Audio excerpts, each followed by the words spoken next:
Salut tout le monde, bienvenue dans cette nouvelle vidéo. Aujourd'hui, je continue avec la correction des épreuves du concours de l'EAMAC.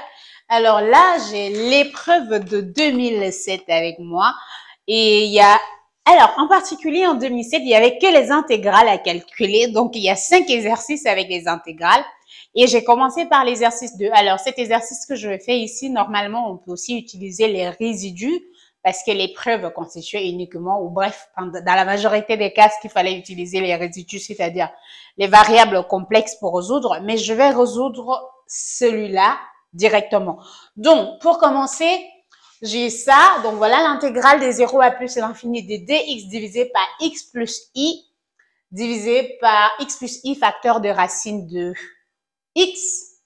Et c'est ça qu'on veut calculer. Alors, i ici, c'est bien le complexe que vous connaissez. Donc, ceci, en fait, si je multiplie, j'ai tout simplement l'intégrale de 0 à plus l'infini de racine de x de dx divisé par x facteur de x plus i.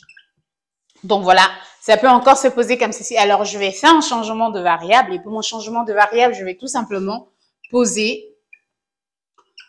en u qui est égal à la racine de x. Alors, ceci, ça veut dire que u au carré est égal à x. Si j'ai ce changement de variable, ça veut dire que si je dérive u, ça me donne 1 divisé par 2 racines de x fois dx.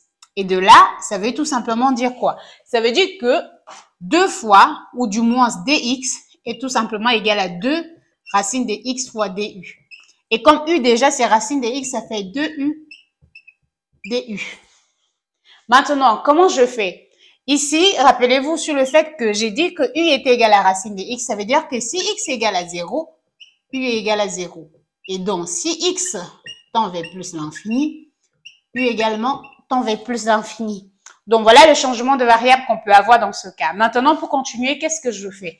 Je reprends mon intégrale. J'aurai tout simplement i qui va être égal à l'intégrale de 0 à plus l'infini. Et là, je dois remplacer par u. Donc, je remplace, donc ici, ça c'est u. Je remplace dx par son expression qui est multipliée par 2u, du, divisé par x, c'est u au carré, donc je mets u au carré, multiplié là. X aussi, c'est u au carré plus i. Et ce qui me donne tout simplement l'intégrale de 0 à plus l'infini de du divisé, parce que j'aurais u au carré, ça se simplifie, du moins s'il y a le 2 là, donc je peux mettre le 2 hors de la parenthèse, u au carré plus i. Donc voilà ce que j'obtiens. Vous pouvez voir que cette intégrale, c'est tout simplement 2 encore, l'intégrale de 0 à plus l'infini de du divisé par u au carré plus racine de i. Alors racine de i, je le mets bien, racine de i élevée au carré. Donc, si j'ai du divisé par u au carré plus racine de u au carré, c'est une forme qu'on connaît.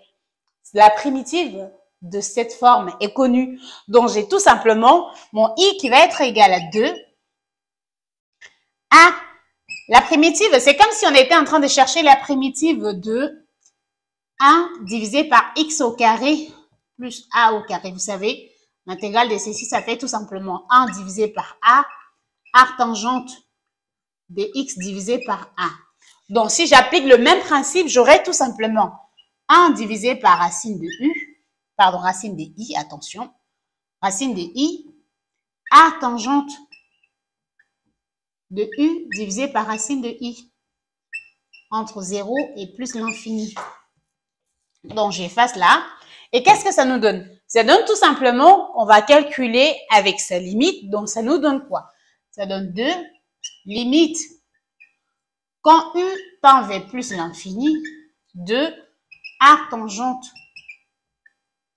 Alors, il y a racine de, donc je peux mettre la racine à l'extérieur, 2 divisé par racine de i, limite de arc tangente de u divisé par racine de i.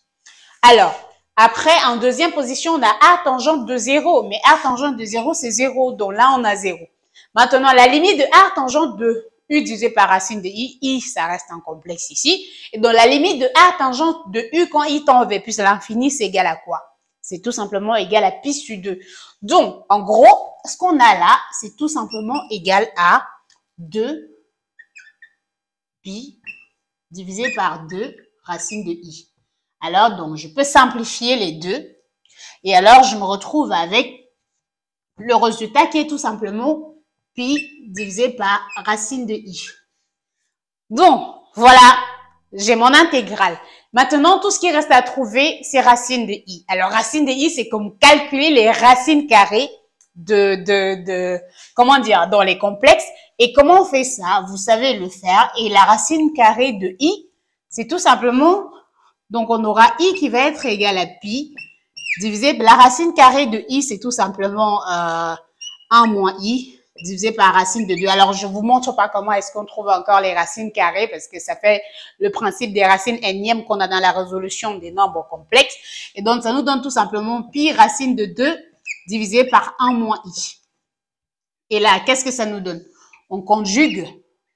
Je peux tout simplement conjuguer ceci. Ça me fait pi racine de 2 facteur de 1. Alors, 1 plus i, attention, 1 plus i, ça c'est la racine énième de... La racine carrée de i, c'est 1 plus i. Donc, en conjuguant, ça fait 1 moins i divisé par 2.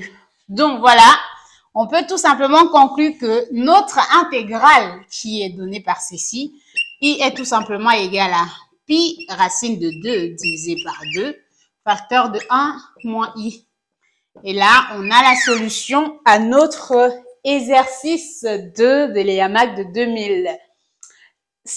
Alors, je tiens à préciser que là, pour l'épreuve, pour le coup, c'était une épreuve de 2 heures.